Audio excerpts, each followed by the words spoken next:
कौन सी स्त्रियां पुरुषों से कम नफरत करती हैं? आज का कहानी का शीर्षक इसी पर आधारित है। यह दोस्तों किस्सा कहानी से आपको जानकारी भी मिलेगी और मनोरंजन भी मिलेगा। तो दोस्तों राधे राधे, जय श्री कृष्णा। चलिए हम वो किस्सा वो कहानी शुरू करते हैं। एक समय की बात है, एक राजा था। राजा के 7 बेटे थे। सातों बेटे धीरे धीरे जवान होते गए। धीरे धीरे जब जवान होते गए तब उन्हें पता चला एक दूसरे राज्य में एक राजकुमारी रहती है। वह राजकुमारी बहुत सुंदर है, वह रूपवती है, वह सभी राज्यों से बहुत सुंदर है। उससे सभी लोग शादी करना चाहते हैं। यह बात सुन करके एक दिन राजकुमार का बेटा, अब बड़ा बेटा, अपने पिता से कहता है, पिताजी वो जो दूसरे राज्य में राजकुमारी है उसकी सुंदरता के गुणगान सभी लोग गाते हैं। मैं उस राजकुमारी से ब्याह करना चाहता हूँ, शादी करना चाहता हूँ। यह बातें सुनकर राजकुमार का पिता यानी कि राजा कहता है, बेटा उसके किस्से को दूर दूर तक है, वह बहुत कातिल है। हमने सुना है जो भी उससे शादी करने जाता है वह जीवित वापस नहीं आता है। उसकी एक शर्त है, वह बहुत विद्वान, बहुत ज्ञानी है। वह एक किस्सा सुनाती है। किस्सा सुनाने के लास्ट में एक प्रश्न पूछती है। जो उस प्रश्न का जवाब दे देता है वह उसी से ब्याह करती है, नहीं तो उसे मृत्यु दंड दे देती है। यह बातें सुनकर राजा का बड़ा बेटा कहता है, पिताजी कोई बात नहीं है, हम उसके सारे प्रश्नों के जवाब दे देंगे और उसे रानी बनाकर अपने महल वापस लाएंगे। राजा बहुत अपने बेटे को समझाता है, लेकिन उसका बेटा कुछ नहीं समझता है। उसे शादी का जुनून था, उसे जो है उस राजकुमारी की सुंदरता उसकी आंखों के सामने मंडरा रही थी। जैसे दोस्तों सब लोग जानते हैं, जब कोई अनहोनी होनी होती है तो आदमी की बुद्धि भ्रष्ट हो जाती है। इसी तरह से राजा का बेटे के सामने कुछ नहीं दिख रहा था, सिर्फ और सिर्फ उसे राजकुमारी दिख रही थी। राजा बहुत समझाता है, लेकिन राजा का बड़ा बेटा कुछ नहीं समझता है। वह जिद करके उस राजकुमारी से ब्याह करने की जाता है और वहाँ पहुँचता है, उसके राज्य में पहुँचता है, राजा के दरबार में जाता है और राजा के दरबार में जाकर राजा के सैनिकों से कहता है कि मैं दूसरे देश का राजकुमार हूँ और मैं रानी से शादी करने आया हूँ। तब वह सैनिक जाकर के अंदर एक घटनाएं बताता है कि कोई राजकुमार आया है और राजकुमारी से शादी करता है। राजकुमारी उसे महल में बुलाती है। महल में बुलाने के बाद उसे कहती है, मेरी एक शर्त है, मैं तुम्हें एक किस्सा सुनाऊंगी। किस्सा सुनाने के बाद लास्ट में एक प्रश्न पूछूंगी।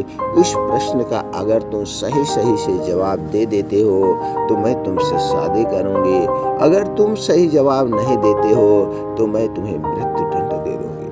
यह बात सुनकर राजकुमार कहता है, तुम्हारी शर्त हमें मंजूर है, मैं तुमसे शादी करना चाहता हूँ, किसी भी कीमत पर आप अपना प्रश्न पूछिए। फिर वह राजकुमारी एक किस्सा सुनाती है। किस्सा सुनाने के बाद लास्ट में एक प्रश्न पूछती है, लेकिन राजकुमार उस प्रश्न का जवाब नहीं दे पाता है। जैसे कि प्रतिज्ञा के अनुसार जो शर्त थी, शर्त के अनुसार राजकुमारी उस राजकुमार को फांसी दे देती है, उसका गला सर से अलग कर देती है, उसे मृत्यु दंड दे देती है। इस तरह से राजा के बड़े बेटे का अंत हो जाता है। इधर राजा कुछ दिन इंतजार करता है। जब उसका बेटा लौटकर वापस नहीं आता है तो राजा समझ जाता है कि हमारे बेटे ने उसके प्रश्नों का जवाब नहीं दे पाया, इसे मृत्यु दंड दे दिया। फिर राजा का दूसरा बेटा जिद करता है कि पिताजी मैं भी उससे शादी करना चाहता हूँ और मैं जा रहा हूँ, अपने भाई के मृत्यु का बदला लूँगा और उस राजकुमारी से ब्याह करके वापस राजमहल में आऊँगा। लेकिन राजा का पिता बहुत समझाता है, बेटा वह बहुत दुष्ट है, दुष्ट स्त्रियां किसी की नहीं होती हैं, तुम मत जाओ। उसका बहाना, उसके प्रश्नों का जवाब आप नहीं दे पाओगे तो तुम्हें भी मृत्यु दंड दे देगी। लेकिन राजा का बेटा नहीं मानता है। इसी तरह से राजा के 6 बेटे एक एक करके जाते हैं। राजकुमारी सबसे प्रश्न पूछती है और प्रश्नों का जवाब नहीं दे पाते हैं, जिसके कारण उन 6 को मृत्यु दंड दे देती है, उसे मार डालती है। यह सुन करके अब कुछ दिन ऐसे बीतता गया। फिर राजा का छोटा बेटा अपने पिता से कहता है, पिताजी आज हमें आज्ञा दीजिए, मैं उस राजकुमारी के प्रश्नों का जवाब दूंगा, उसके गुरूर तोड़ूंगा और उसे ब्याह कर जो है अपने राजमहल लाऊंगा और उसे मैं रानी बनाऊंगा। चूँकि मेरी एक जिद है, हमने कसम खाई है कि हम अपने 6 भाइयों का बदला जरूर लूँगा।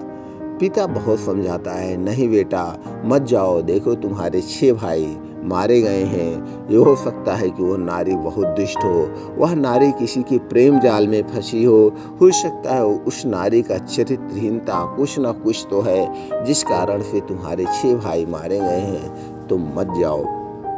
लेकिन राजा का छोटा बेटा जिद करता है और वह जाता है, उस राज्य में प्रवेश करता है। उस राज्य में प्रवेश करते ही वह टहलते टहलते जा रहा था, तभी उसे एक बगीचा दिखता है। उस बगीचे में जाता है, कुछ फल फूल खाता है कि चलो अब हम चलते हैं। उसी बगीचे में उस रानी की, उस राजकुमारी की दासी टहल रही थी। दासी उस राजकुमार को देख करके इसके ऊपर मोहित हो जाती है, क्योंकि ये राजकुमार लंबी काठी का बहुत सुंदर नवयुवक था, देखने में एकदम पहलवान जैसे दिखता था। इसकी सुंदरता पर वह दासी मोहित हो जाती है।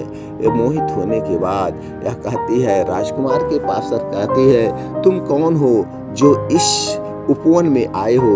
ये रानी का उपवन है, ये राजकुमारी का उपवन है, इसमें कोई नहीं आ सकता है।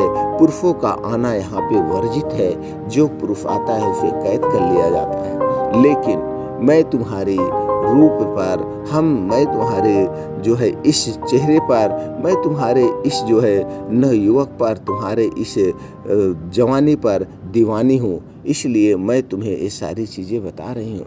फिर वह राजकुमार समझ जाता है, चलो मेरा काम बन गया, अब हम इससे अपने काम की बातें कर सकते हैं, हम इसकी मदद ले जा सकते हैं। वह कहता है उस दासी से, ठीक है दासी, लेकिन मैं नहीं जानता था कि ये कौन वर्जित है, लेकिन मैं भूल से चला आया, कोई बात नहीं है। फिर वह दासी कहती है कि हम तुमसे शादी करना चाहते हैं, तुम कहाँ यहाँ किस लिए आए हो? वह राजकुमार कहता है कि नहीं, मैं आया हूँ उस राजकुमारी से शादी करने। तो फिर वह दासी कहती है, उस राजकुमारी से कोई शादी नहीं कर सकता है, उसका एक किस्सा होता है, उसका एक प्रश्न होता है, जो भी उसके प्रश्नों का उत्तर देता है राजकुमारी उसी से शादी करती हैं। राजकुमार कहता है, मैं उसके प्रश्नों का उत्तर दे दूंगी, लेकिन वो दासी कहती है नहीं दे पाओगे और वह तुम्हें मार देगी, उसमें कारण है। वह राजकुमार कहता है ठीक है बताओ। तो दासी कहती है कि ठीक है, मैं तुम्हें रूस राजकुमारी के रहस्य बता दूंगा, लेकिन तुम्हें हमारी एक शर्त है, उस शर्त को मानना होगा। राजकुमार को अपने भाइयों का बदला लेना था। वह कहता है ठीक है, मैं तुम्हारे हर एक प्रश्नों का जवाब दे दूंगा। वह दासी कहती है, हमारा एक प्रश्न है, हमारी एक शर्त है, उस शर्त को आप मंजूर कर लीजिए, हम राजकुमारी के सारे जो है रहस्य आपको बता देंगे। अब राजा का बेटा सोचता है, राजकुमार सोचता है, हमें अपने भाइयों का बदला लेना है। वह उस दासी की बात मान लेता है। दासी कहती है ठीक है, जब तुम राजकुमारी से ब्याह कर लेना और उसके कच्छ से वापस आना, तो तुमसे हमसे शादी करना होगा। अगर तुम हमसे शादी कर लेते हो तो हम वो सारे रहस्य बता देंगे। राजकुमार कहता है ठीक है बताइए। तो वह बताती है। दासी कहती है, राजकुमारी के कच्छ में एक दैत्य रहता है, राजकुमारी उसी दैत्य से प्रेम करती है, राजकुमारी उसी दैत्य से संबंध है। वह दैत्य दिन भर छिपा रहता है, राजकुमारी के कच्छ में छिपा रहता है और वह रात में निकलता है। जब रात में वह दैत्यपुर कक्ष से निकलता है तो पूरी रात राजकुमारी उसी के साथ रहती हैं, उसी से प्रेम करती हैं, उसी से उसका संबंध है। ये इसीलिए राजकुमारी जो है हर एक के सामने झूठा किस्सा सुनाती है और किस्से में वो प्रश्न पूछती हैं। कोई राजकुमार उसके प्रश्नों का जवाब नहीं दे पाता है और लास्ट में वह उसे मरवा करके उस दैत्य के हवाले कर देती है। राजकुमार समझ गया क्या बात है। उसने कहा, ठीक है दासी, हम उसके कक्ष तक जा रहे हैं और उससे शादी करके वापस आएंगे, फिर तुमसे हम शादी कर लेंगे।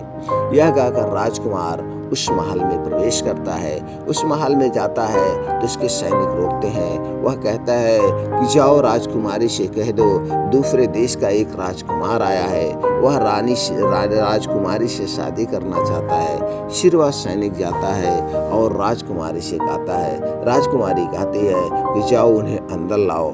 वह जाता है, अंदर जाता है, राजकुमारी से कहता है, हे दुष्ट राजकुमारी, तुम्हारे क्या प्रश्न है? तुम अपने प्रश्न पूछो, तुम्हारे हर एक प्रश्न का मैं जवाब दूंगा और तुम्हें से शादी करके अपने राज्य ले जाऊंगा।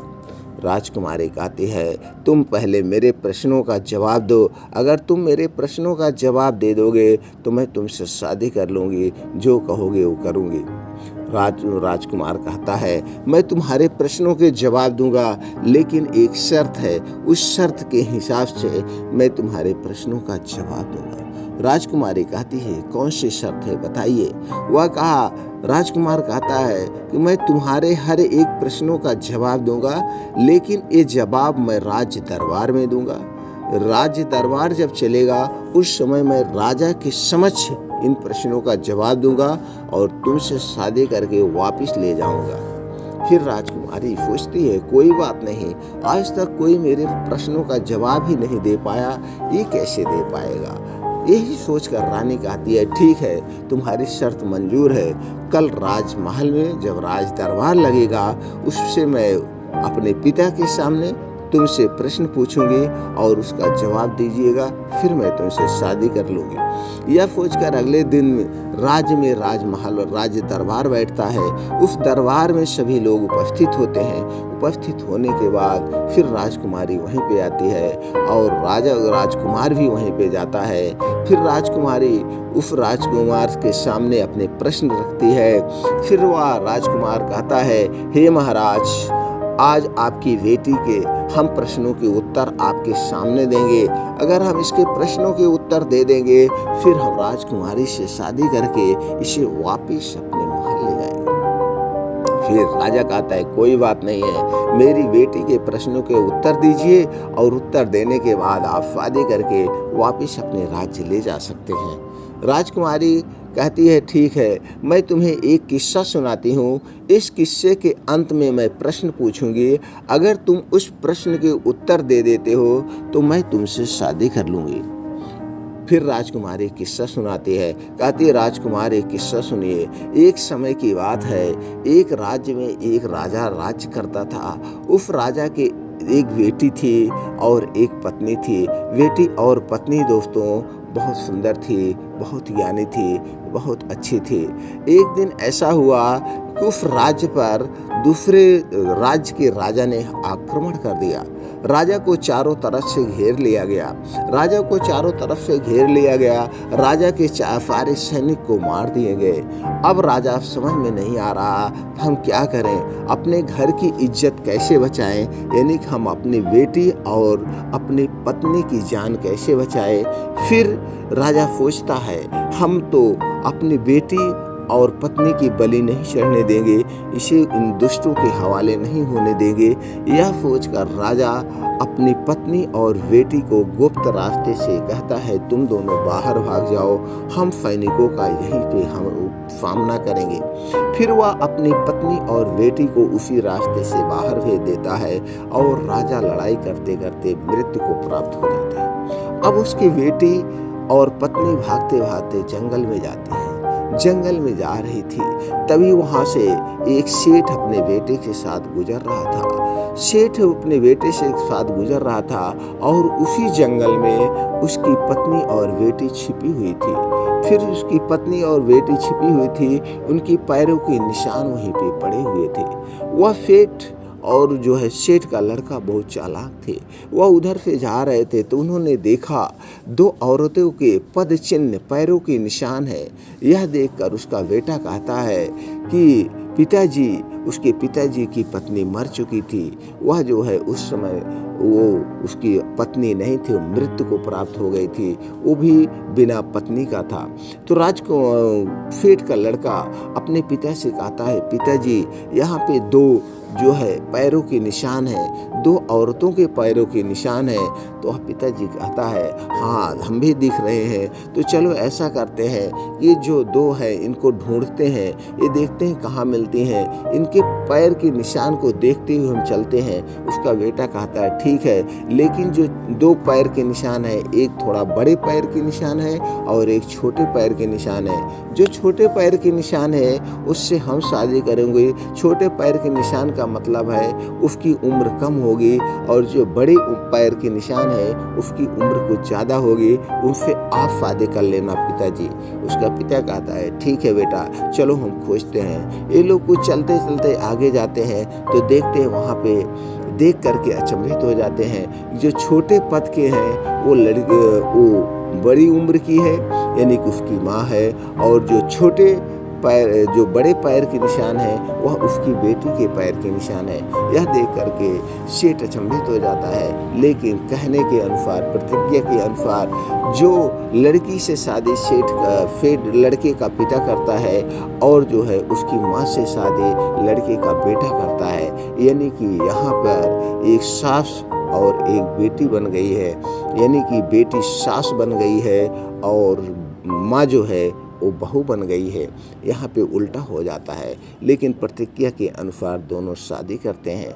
फिर वह प्रश्न पूछती है, अब ये बताइए, दोनों को आगे कुछ दिनों के बाद दोनों को एक एक बेटा होता है, उस दोनों के बेटे में क्या संबंध होगा? राजकुमार सोचता है, असमंजस में पड़ गया, चूंकि प्रश्न बड़ा उल्टा था। यह सोचकर राजकुमार कहता है, राजकुमारी, जो संबंध तुम्हारा उस दैत्य के साथ है, जो तुम्हारे राजमहल में रहता है, जो तुम्हारे कमरे में रहता है, दिन भर छुपा रहता है और रात को आपके साथ वह गुलछल्ले उड़ाता है, रात को आपके साथ वह रहता है, जो संबंध उसका आपका है वही संबंध उस दोनों बच्चे का है, यानी कि सास और बेटी के बच्चों का है। यह सुनकर राजमहल में एकदम सन्नाटा छा जाता है। राजमहल में सभी लोग असमंजस में पड़ जाते हैं। राजा ये सोचते हैं, ये क्या कह रहा है? वह कहता है, राजकुमार तुम होश में हो, तुम क्या जवाब दे रहे हो? तो राजकुमार कहता है, महाराज मैं सत्य कह रहा हूँ।